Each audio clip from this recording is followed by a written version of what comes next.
nag-visit po kami. Maaga po kaming umalis kasi medyo malayo konti yung biyahe. Bukas po yung appointment namin, kaya umalis kami ngayon. Siguro mga 9 to 10 hours yung biyahe, tapos dala sa hinto-hinto na yun. Kasi sa tanghali mag stopover kami, doon kami kakain. Tapos paggabi mag hotel na lang kami.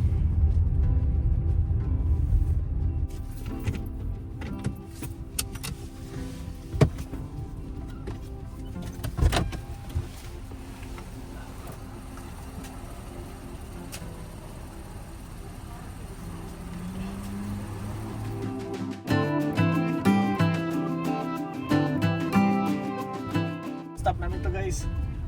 Mga 3 hours yung drive namin, tapos ngayon tanghali na, alauna. Kailangan na mag kakain ng tanghalian. Tapos mga 1 hour dito. Kaya alis naman kami. Magpagaso, kalahati lang yung gas ko.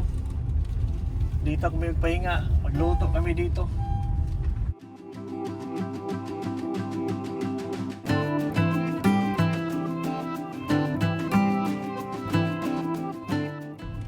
Okay. 3 oras talaga. Ay, nakuya. Hirap talaga bili ng manok.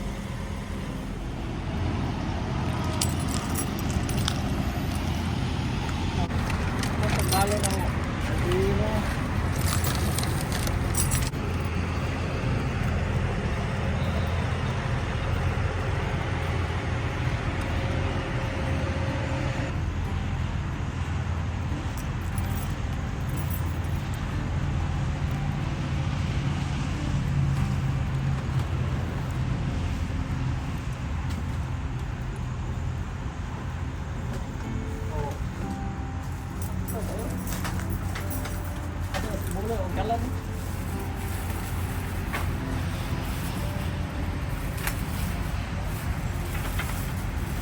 Ito yung lutuan namin ha.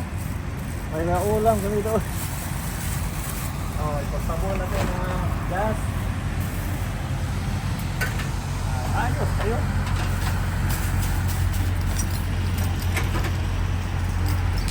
Ito naman guys, pag mamili ng manok, kailangan talaga may may dala ka ng pagkain kasi walang bigas dito.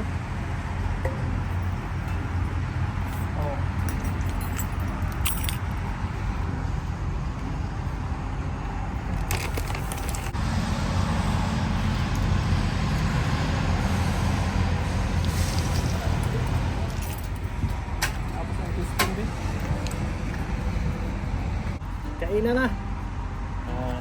Pusit na. Pusit. May adobo. May ketchup. Bakbaka na. Sana lukot eh.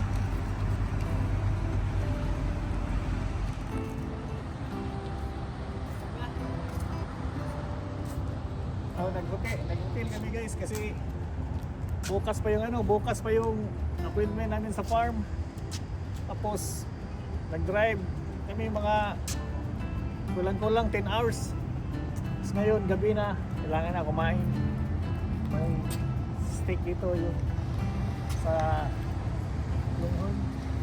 Kaya may gas station, bili na kami ng beer para mawala sa likod.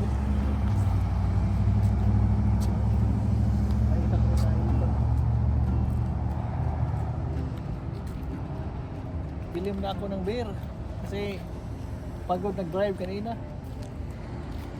Buti hindi pa masyado malamig, pwede pa mag-short. Dali. Ha? Best na libre guys, beer.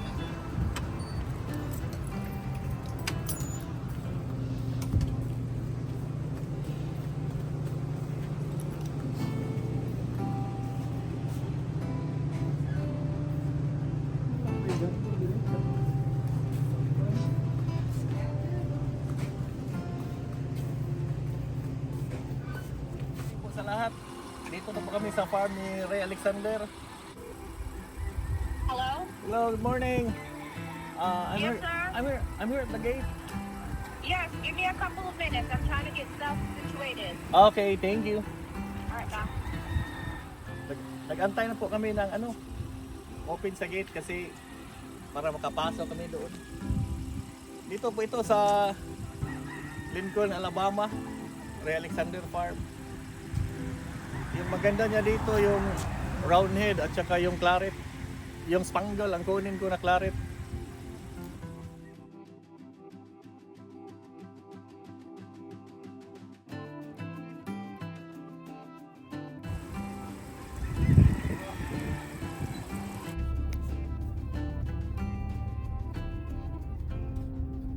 Oh, pasod na sa farm ni Ray Alexander.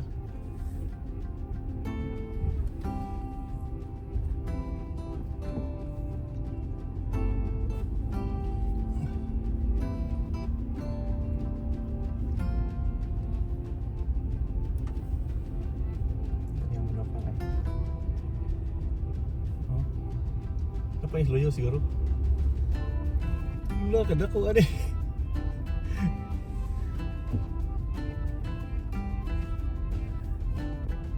Anak ni Is that looking for spangled?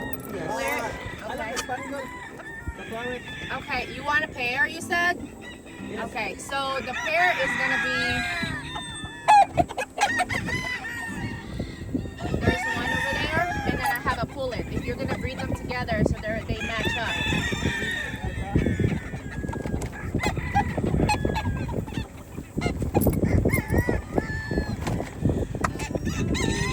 There's one right there.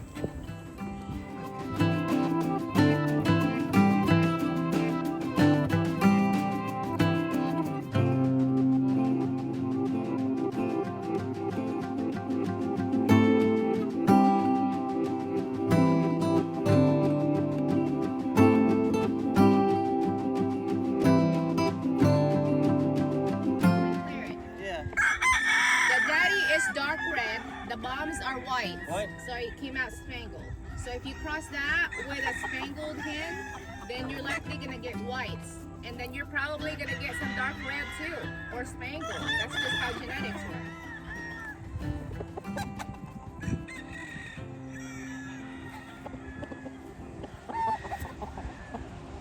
Butang ha.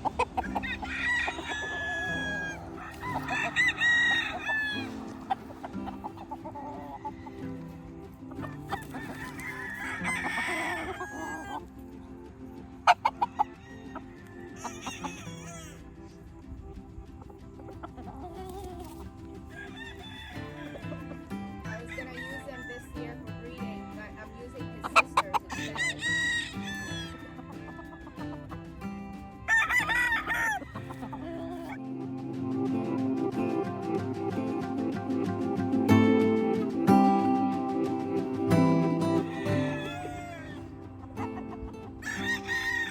This is the original color. Well, they come with different colors, like I said. That he's more like in the middle. You know, you can tell that the dark red is all up top on his head, and then as it goes down, it's kind of lemony.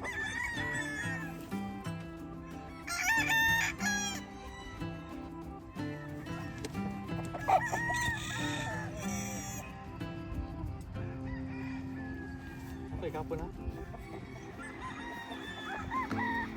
Ano na baon.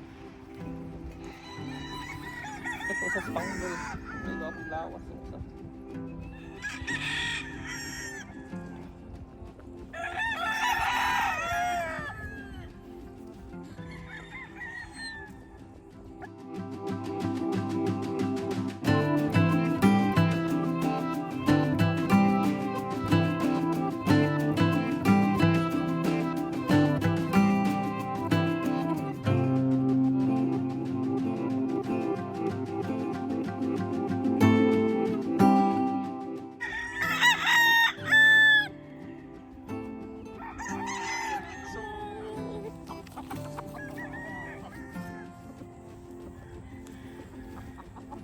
Okay na. Kanin lang, Brad. Oh.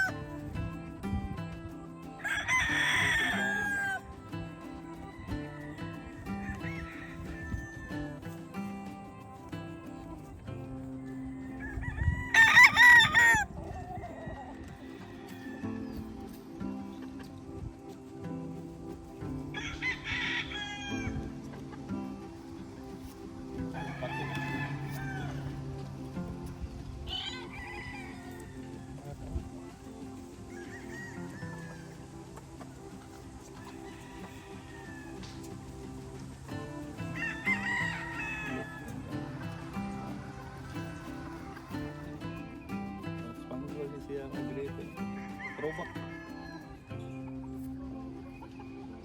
Bata pa, hindi pa nila. Throwback. Ito yung ano, Griffin Claret na ano, Spangle. But throwback to for 30 years. The original niya na Griffin Claret, yung kulay lemon at saka yung ano, wine red.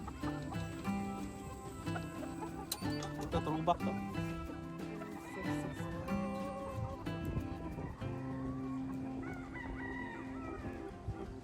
Just carry her over that pen there so we can put them together. Oh, how many months? 7 months?